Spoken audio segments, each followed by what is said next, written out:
what does really oneness versus 1% mean? Well, oneness versus 1% is really about two worldviews. One of interconnectedness, solidarity, equality, justice, where every species, every being, every person has their rightful place, their rightful share of the earth's resources. And the 1% is the dominant elite. 1%, in fact, is an exaggerated number. It should be 0.001%, because according to studies, there are 68 rich men controlling half the wealth of the world.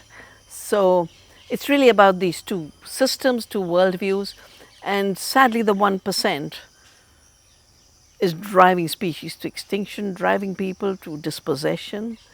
And the oneness worldview is one where we can regenerate possibilities for what I've called the democracy of all life. Do you think the coming generation war is going to be on natural resources and it's concerning at the same time? I think the war over natural resources has been going on It's going to be ever worse. since colonialism started. Colonialism was a war against the natural resources of other countries. America belonged to the indigenous people there. It was grabbed from them. 90% were killed.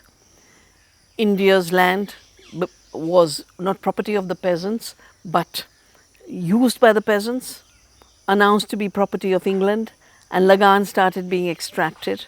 True. And at one level it was a war. If 60 million people died because of famine, because of extraction, that's a war. And then you come to industrialism. Every war of the last century is over oil and gas. Yeah? If you look at the Middle East, why is it just non-stop wars? Why was Syria invaded? Why was Iraq invaded? They are all wars for natural resources.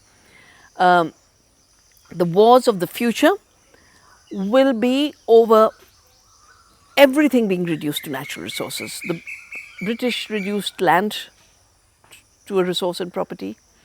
Then in the age of Monsanto, seeds were reduced to property. And seed wars are real wars, you know. I've lived through them. This is my generation.